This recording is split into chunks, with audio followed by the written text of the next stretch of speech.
Welcome to Connective Home Loans TV. I'm Michael Gurner, Head of Connective Home Loans. We have nearly 500 registrations today and there's a lot of newcomers, first-time viewers. So I just want to give you a bit of background of Connective TV and what we do. Basically, every second month we bring in some guests that can be underwriters, can be all sort of topics that we cover, but it's really industry-based. Today we've got the pleasure of Brett Halliwell, General Manager of Advantage, and also just for the start we've brought in Daniel O, who's our legal counsel at Connective. I know one of the topics that you've all been very interested in and probably tuning in for today is to get some feedback on what's happening with the ASIC review in relation to remuneration. So firstly, Dan, what are Connective doing and how are we informing our brokers about what's happening with the ASIC review? Yeah, thanks Michael. So look, the plan is we're going to schedule some webinars for our broker community later in May. Yeah. The view is that we've started working on our draft submission back to Treasury. We've had great meetings with ASIC, the author of the report, and also some of our lender partners. We're gathering feedback. Yeah. We'll prepare the draft submission. We'll present that at those webinars in May. We'll open it up to feedback from our community with the hope of getting the submission back to Treasury on the 30th of June. Mm-hmm. Very good. And as far as the webinars are concerned, you're saying that we're going to run those during May. Yep. In relation to, so we're going to be looking for feedback at that stage? Absolutely. So the aim of those webinars will be we will present the main points that we will likely go back to Treasury about and open the forum up. So happy to take feedback on the side after those webinars or through the webinar, etc. Okay, fantastic. Well, Daniel, I suppose the main thing is that being informed is the important thing for brokers. Indeed. And obviously, being informed, that enables you to give feedback and some input into it. So we'll be looking for broker feedback after those webinars, and by all means, put your 2 cents in. That's sure. Yeah, absolutely. We're really focused on a consultative process. We're really looking forward to hearing from our brokers. Yep. So that we can really represent them when we hand in the submission. Fantastic. You're a busy man. Yeah, You've got to head off. You've got a fair bit to do. Yeah. Thanks for joining us, Dan. But as Dan said, we'll be running some webinars during May to update you on what's happening with the ASIC review. Brett, that was one of the top agenda items. Yep. The potential impact of the ASIC review on the industry. Sure. Well, perhaps before getting into sort of impact, if I could maybe cover off what were some of the key findings. Sure. So that was important. So what ASIC did was come out with 13 findings, and sort of roughly, if you break them into 5 categories, one was about standard commissions, one was about bonuses and soft dollar commissions. It then spoke about brokers and customers, the industry and governance. So if I could perhaps just touch on each of them briefly in turn. So standard commissions was effectively, ASIC sort of thought that there was a potential conflict of interest where remuneration is based purely and solely on the loan amount. So that was the bad news. I'll come back to that in a tick. There was a bunch of good news out of the ASIC report. So in effect, what ASIC said was that brokers deliver really good customer outcomes, they're really good for competition, and the services that brokers deliver to customers are the right way to go. So that's great news. Remuneration more broadly than that, what ASIC said was that it is a good thing that the current remuneration model is that the lenders pay direct to brokers. So what they didn't really contemplate is fee for service and fees charged to consumers. So certainly from a lender perspective, we agree with that perspective, and we think that that's a good thing for brokers. So that was their starting point. Competition good, brokers good service for customers, and lenders paying is the way to go. Yeah. So if I could perhaps go into standard commission model though, where that is purely and solely based on loan amount. ASIC thought that there is a potential, and potential is important, conflict of interest, and that can arise where if it's effectively just on the loan amount that brokers might, and might is important as well, select a loan or select a lender based purely on the loan size. Okay. So what they're basically saying is that there should be other factors which are in the mix, And it could be other factors, could be LVR, it could be style of loan, could be whatever. I think the industry will work through that over the course of the consultation period, which is up until June. So that was primarily in relation to upfront. ASIC did talk briefly about trails and basically said that trails are okay. Yep. So if I was a broker sitting looking at what does that mean for me, I could take comfort of the industry's fine, the service provided to customers is fine, remuneration paid by banks is fine. In relation to upfronts, perhaps there should be some other factors, so it's not purely based on loan amount. And maybe the easiest way to perhaps understand that is in relation to, say a customer wants a $500,000 loan and a broker might recommend, which could be for all the right reasons, why don't you take an extra $100,000 for future renovations or whatever, put it in an offset account. Yeah. That may well be the right advice, but there might be either structures could change, and we'll see how that pans out over the industry, or certainly the need to actually document what were the customer circumstances that led to that recommendation. So I think broadly current remuneration structures will stay, but I think we certainly will see some shifts and changes off the back of that. It's funny, they're coming in from an untrusting point of view, and it's the industry and all of our responsibility to gain the trust that we are not manipulating dollar figures just for the benefit of the commission at the end of the day. Yep. And as you say, the right outcome from the customer, I think ASIC through gaining that knowledge is getting to that stage where they're understanding that it is a really good industry and customer does benefit from it. And the trust part is important. If I could maybe touch briefly on how did the survey or the work come about from ASIC. It wasn't ASIC that actually said, let's go and do a review because something is wrong. So there was no burning platform, there was no adverse circumstances that they were looking for. The commission was actually asked for by the Minister, Kelly O'Dwyer, and it was effectively based on mortgage broking is now a big sector, it's a big industry, and it produces an awful lot of mortgages. So 53% of the mortgages written in Australia go through broker. So it was really the Minister saying, I want you to go and do a review, come back to me with a report, and let's have a look at it. So importantly, ASIC's role is as a regulator. What they did was a bunch of findings based on an awful lot of data. It won't be ASIC that makes any changes, it will actually be Treasury. So you can see sort of the transfer there between a regulator and Treasury, which is the decision-making body. Could I just come back to one other sort of piece, if I may? I've spoken about upfronts and trails. Another area of remuneration that ASIC did look at was soft dollar benefits and bonuses. So in effect, they come in two primary different areas. One is volume bonus incentives, so that's overrides which are paid by lenders to either aggregators or brokers. ASIC's view was that they're not all that transparent to customers, so they may or may not be paid depending on whether you get to a certain threshold or not. So I think ASIC took a reasonably firm view that sort of not at all keen on anything which is not very clear to the customer in terms of what is the payment, what does it get paid for, when does it get paid.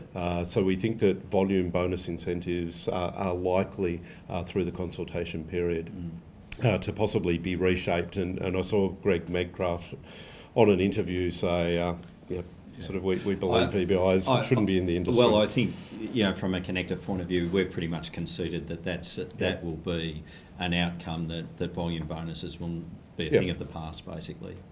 So consistent on that. And I think the other one was soft dollar benefits. So within the industry, conferences, etc., which are for reward and recognition predominantly. Again, I think the regulator thought they're not particularly transparent to customers. So I think to the extent that they are about purely reward and recognition, I think they're likely to go over time. However, I think the regulator certainly saw the benefit of education, training, development, all of those parts where we are a major industry and we do get great value out of those educational pieces. So I think it'll be a combination of sort of what the conferences and other forms of hospitality look like, but probably with a greater educational content going forward. Yeah. Okay, I think a few have ruined it for everyone. Those conferences and stuff. People, pirates, jumping off planks and things like that in the past, which has got into the media. So that was always going to be one thing that was very much up front, is that reward and recognition, and I suppose the conferences or perceived from the public as junkets is definitely something that along with the volume bonus. I think that's another one which we probably concede that one as well. As far as upfront and trail, what's your view there, just on normal commissions, Brett? So I think ASIC certainly did say that if it's purely based on loan value and nothing else, they have a concern for that. So we are going into the industry consultation period, and you guys just mentioned that you'll be making submissions to ASIC and Treasury up until June. Certainly NAB and Advantage will be doing likewise. Where I see it going is that I still believe that upfronts are the right way to go, trails are the right way to go. So I think the challenge for us all will be to look for how do we get that balance of customer outcomes. So ASIC's mandate and remit is really about responsible lending. So how can it blend in? It was the right outcome for the customer. IO was certainly a focus for them, which we might talk about a little bit later. But there could be sort of other factors of what kind of product was it, what was the LVR, what was the loan amount. Other things are likely to be coming into play in terms of remuneration. I think the thing to remember with the ASIC review is you talked earlier about 53% of mortgages going through brokers, and then 47% going through the bank's retail arm. So the conflict or the question is where a product is available through two channels, one being a retail and a branded product through the bank, and then also as an offer through the broker. That's where they're trying to align. Is there a difference? Obviously, and what we're here today, and it's Connective Home Loans TV, is that Advantage, like some other lenders, are purely focused on a distribution through the wholesale channel. So 100% of mortgages at Advantage are done through the broker channel, and there is no conflict because the product's not available through a retail channel as well. So the Advantage view, say, versus basically backed by NAB versus Advantage, and what's the differences there, Brett? Well, if I could sort of maybe just touch on sort of what was ASIC's view, and maybe bring in Sedgwick here, which was the ABA, Australian Bankers Association review as well. You made a really important point there that both ASIC and the ABA were focused on both retail and direct, and to my mind retail means branches, but it also means mobile bankers and telephone centres, etc. Both ASIC and Sedgwick said that they're not keen on variable incentives, so for staff within banks that are selling those loans. So I think what is that likely to mean for bank staff? A commission which is based purely on a loan amount solely is likely to go. They'll be looking at other elements such as the service elements in particular that happen through branches. And I think what both of those reviews were looking for again was a very balanced scorecard. So I think in the term of Sedgwick, he used the term accelerators, which are largely an amount which is based purely on the loan amount will go, but there will still be sales will be a proportion, and they spoke about a 33%. So I think sort of banks collectively will be looking at their internal remuneration structures across the board, and that's, I guess, talking more from a NAB perspective. As you did mention, from an Advantage perspective, Advantage just doesn't have any sort of inherent channel conflict issues because we sell purely and solely through brokers. We don't have any direct channel whatsoever for direct sales. Yeah. And that's, I think that's one thing that our brokers, our members would be aware is that some of the retail banks are there's that question of ownership over the customer at the end of the day, and I think the channel conflict and the real ownership of those customers is getting more questionable for the business that the broker's written as well. So, obviously the good alternative to that is to really look at partnering with a lender that's not going to provide the potential of that channel conflict. Yeah, so channel conflict is absolutely an issue, but I guess I tend to look at it in terms of what are the customer needs when they come to see a broker, and if I divided that into banking and mortgages, is the customer coming to a broker to say, gee, I need to change all of my banking arrangements, which means transaction accounts, credit cards, where my salary goes, where all of my direct debits go, all of those kinds of things. Customers, in my view, generally are really just coming for, can you please give me the best mortgage, most suitable for my needs at the right rate. So I think where there's a great opportunity with a white label perspective is leave your banking arrangements where they are. You're probably more than happy with the bank that you're currently doing all your transactional business with. But if you want a great mortgage, here's another one. So I think the customer ownership perspective sometimes comes sort of into that consideration as well.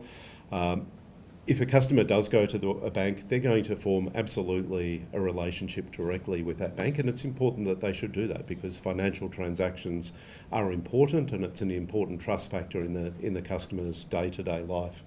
With a mortgage, though, they're really looking to serve the primary need of sort of purchasing a property, and the value of white label is that so really once the mortgage is up and running, the primary relationship can really remain primarily with the broker. So we absolutely see that that's a great benefit of white label. Yeah, I think the other and the fantastic thing that Advantage have done too, Brett, is that you've always sprouted it that rates will be at the pointy end of the pointy end.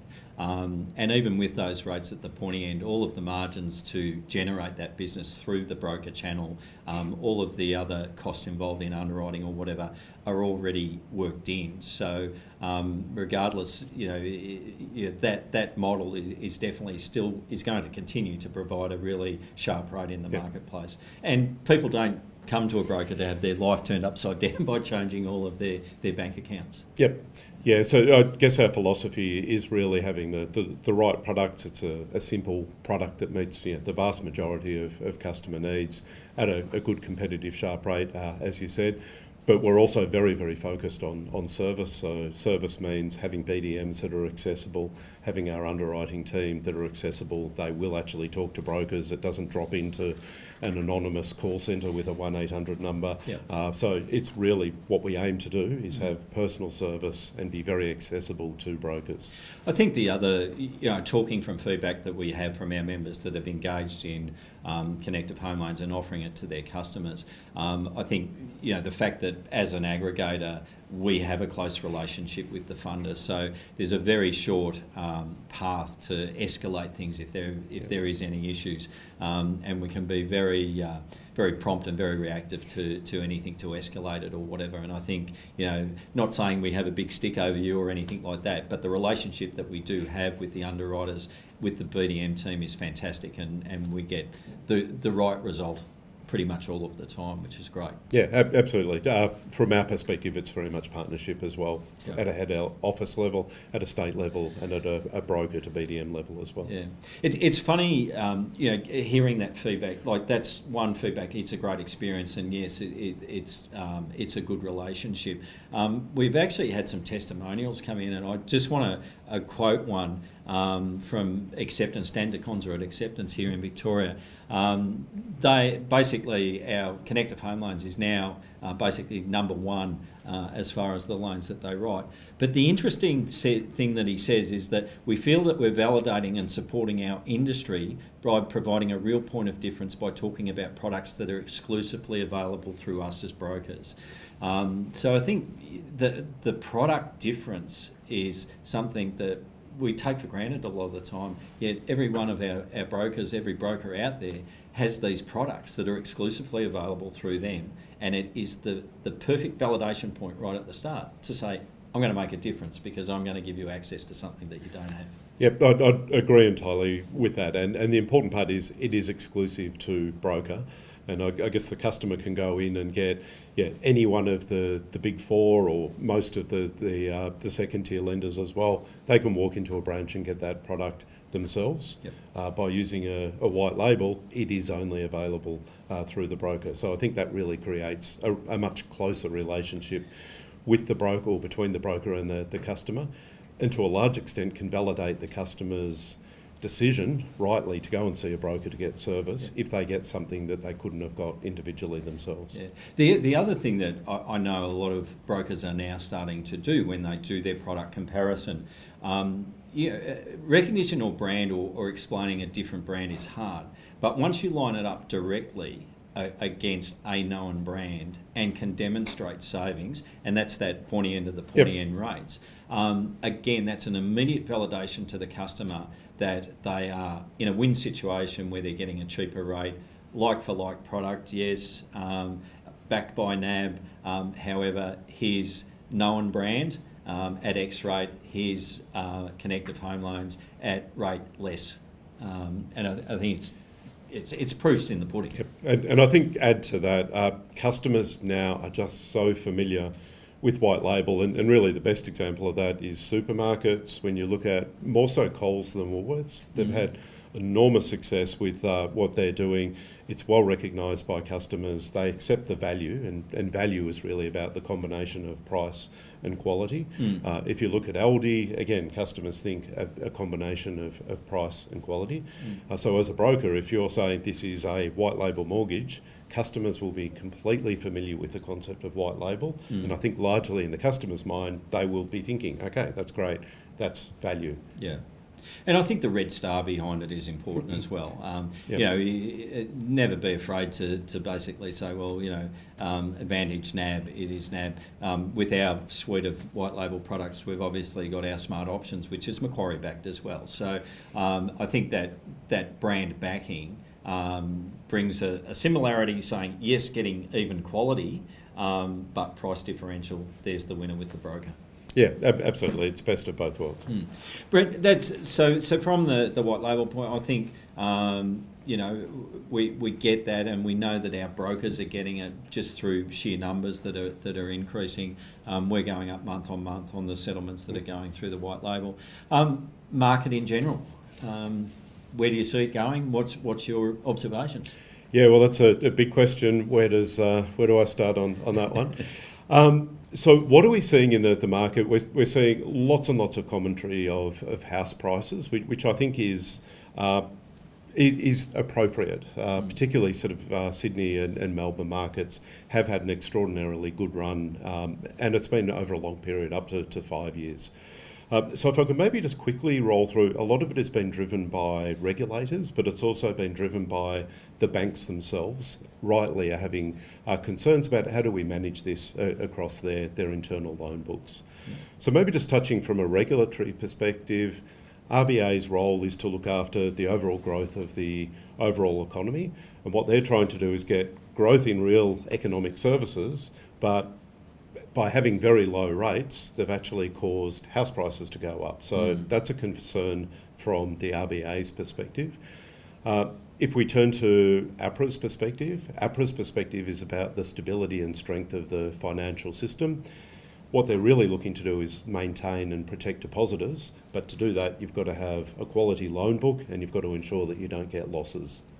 And I guess we're looking at the market currently and thinking, times are good, and they have been. We haven't had a recession in the best part of 20-something years in Australia.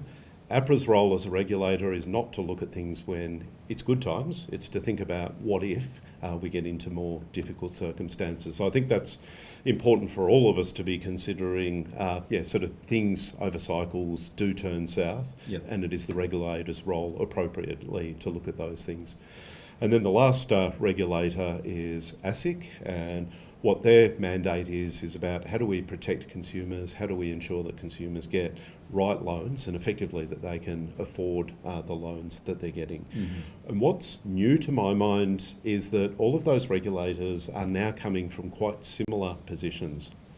Certainly in years gone by, sort of 3-4 years ago, each of those regulators would work reasonably independently. Certainly what we're seeing, probably more from a NAB perspective, is that we know the regulators are having very strong conversations with each other and are largely coming to a similar position on what do we need to do. So how's that been driving the market? I think APRA has been the most vocal in saying we're concerned about investor demand, but the effect that investor demand has on property prices. So what have we seen in relation to that? The investor cap, which we're all pretty familiar with now, that's been out there for about a year and a half, and that was saying to banks, you can't grow your investor book by more than 10%. And the important thing about that is it's based on book. So more recently, in the last couple of weeks, APRA has now come out and said banks can't have as a proportion of their mortgage flow greater than 30%, which is interest only. And obviously we know interest only highly correlates with investor. So really that latest development in the last few weeks is they've been saying for a long time, you can't grow your book by more than 10%. They're also been more directive now in saying of your flow, so new mortgages that you're writing, can't be more than 30%. The other thing that APRA has been very actively driving, and this is consistent with ASIC as well, is having a look at serviceability. So that's played out in a number of different layers, having serviceability, higher buffers based on existing debt, having uncertain income such as rental and overtime, having shading, having sort of all sorts of things that just ensure that customers do have the capacity to pay debt. IO, again, is an important one. Servicing loans based on, eventually that loan will transition to P&I. So is there sufficient servicing to repay it at P&I, even though it might be an IO loan? So I think what is all of that saying? The regulators are very consciously, effectively putting banks in a position where, look, we need to manage our investment portfolio in particular. Then I think if I look at that from my wearing a lender hat, as a lender you also want to do the right thing. So yes, we've absolutely got appetite, and in NAB's perspective and advantages, we've certainly got appetite and capacity on the investor side, so we want to write the business. But I think as a lender you also want to make sure that you've got the right mix on your books, and that mix now becomes, it was only a couple of years ago where you'd have, here's an SVR price with a discount.